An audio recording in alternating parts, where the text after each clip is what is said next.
This is from my assignment for the GMO, genetically modified organisms interview. And here we got, I'm Mr. Delano Douglas. I'm an academic intervention coach at Virginia State University in ACE. yeah, we in ACE, so you already know where we at. Yeah. So the first question is, where did you grow up around your time? And what time did you grow up? Like, what years was that? So I grew up in an area called Alta Vista and also Gladys, Virginia. Both of those communities are really close to one another, probably about as close as Petersburg and Colonial Heights, if you will. And I spent time in both of those areas as I had my grandmother's family was more so in Gladys, and then I, as time went on, grew up in the Alta Vista area. Grew up pretty much, born late 70s, grew up pretty much 80s and 90s is when I really started to become aware of things. So probably that early to mid 90s is pretty much the when part of where I grew up, with Alta Vista and Gladys being the where. And these are in Virginia, I should say. So when you grew up, like, did you grow up on like a farm, or like, did you go to the grocery market, or like, how were you getting food as a young kid in the family? So as a young child, it's really interesting. We spent a lot of time connected with my grandmother. Now, they were more from that era and generation where a lot of things were grown. My grandmother canned. That might be something that seems foreign to many people in current generation, but she canned, which means she picked those fresh fruits and vegetables, and she had the mason jars with the top that had the seal. And so she would really put those things in cans, and those things could be kept. She would do them during the harvest season, and you could keep them through the entire winter. And so we would eat those sometimes with our meals. She did that when she was younger and when she was a mom growing up, and even as we hit those 80s and 90s, as I mentioned, that was still a process that they used. So some of the foods that we would eat, of course, a lot of Southern cuisine, fried chicken, and she would bake bread, fresh baked bread. Sound good. It was pretty good. It was really good. She was a good cook.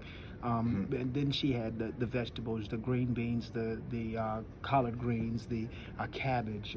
We would eat butter beans and squash. I mean, she did it all. That was even good as kids. She did yams, she did potatoes, the whole nine. That's what she did.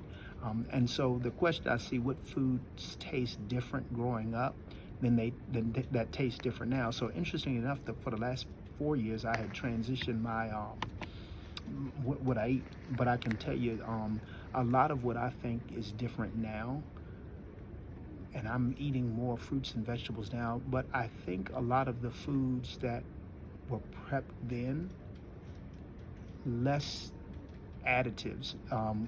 There weren't as many things added to some of the foods. A lot of the fats and some of the things that they may do to make particular animal product more robust.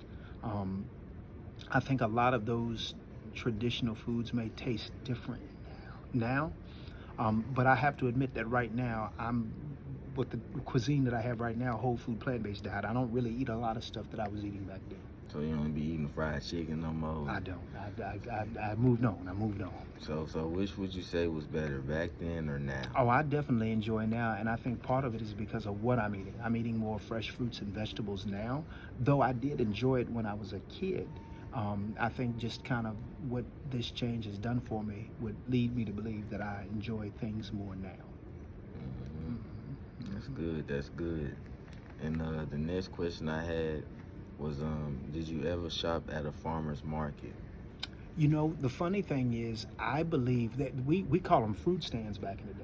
Oh, yeah, there was some people who farmed, and they had these stands like near the road, and there was I remember a Carter's fruit stand. There was a place in the out Gladys area, persons who had their own farm, and they had like a little setup. It was almost like a little shop. They had fruit stands. Wait, what was that farm called again? Carter's, I think. Carter's. I think it was called Carter's That's back in the Gladys area.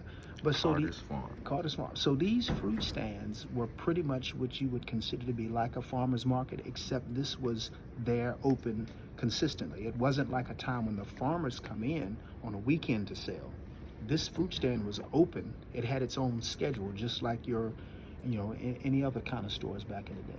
Yeah. And so those were the things that that's kind of what we did. So farmers markets, fruit stands, kind of So, similar. so like, what was like? Do you know the prices of like how it was arranged back then? It was like 99 cents. I think Five. honestly, we were paying. I can remember some fruit. I can remember seeing 25-cent signs, 50-cent signs on certain things. I couldn't tell Yeah. you the quantity, but I can remember things that are probably $2 and $2.50 now were probably under $1 Yeah, 'cause, then. nowadays inflation and all that, taxes. So it's good to know the differences of the prices between now and the past. Absolutely, absolutely. Mm. I also grew some crops. I grew cucumbers and some pickles and tomatoes back in like Oklahoma before I moved. I had a little garden, so I did a little Okay, had a little history growing some things. okay, all right. Oklahoma. Okay, I got you. I got you. You know, my grandmother grew some things. I think by the time I came around, she did not grow from her own garden as much, but the neighbors had gardens, and that community at that time, because it was more of a rural community, that community shared stuff. So Yeah. you would literally call and ask someone if you could go over to their garden and get some of their produce. So Dang. So you was connected. You was out there. that's how they rolled. So they would call and ask someone, and they would allow you to go into. But you picked your own though. But they would allow you that you could say, hey, can I go over? My grandmother used to say, hey, can I come over there and get some of your salad? That's what she would say. That's the term that they use. But when she was talking about the different greens, but yeah, they would just go over each other's farms, or she might bake bread, and she was really good at that. So she might take some of those things over. So the community really worked together, and some of the resources that they had, they kind of bartered and shared a little bit. And we're talking again, we're talking the 1980s, and we're talking early 90s, and this was what was going on. This is how those communities kind of worked together, and they pooled their resources.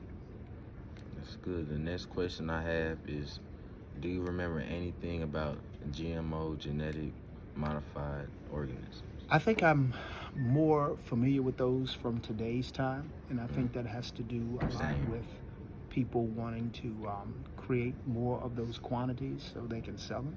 Um, uh, I'm not as familiar with that as I would like to be, but I do know that is becoming more and more of a area of concern when it comes to food in America.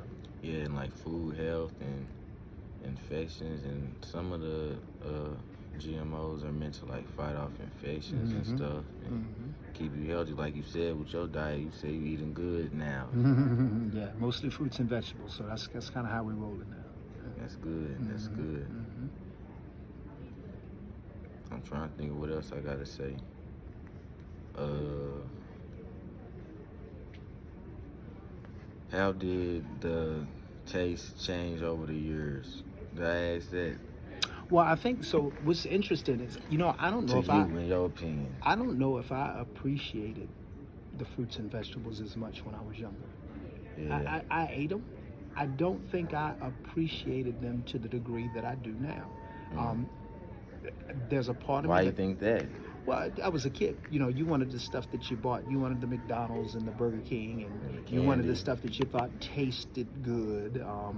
And sometimes you wanted stuff that had a commercial. That stuff that that was being prepared. There were no commercials on television for that, because when I grew up, Yeah. television was really huge, and you saw commercials for those fast food establishments and the Happy Meals, so as a kid, you always associated with what you saw in these commercials as the thing that you wanted to do.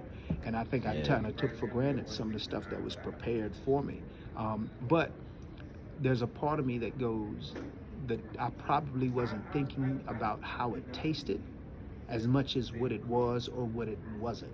In other words, if it wasn't that stuff that we saw commercials for, I think that influenced the way that I interpreted the taste of food. Yeah. Now, I will say this.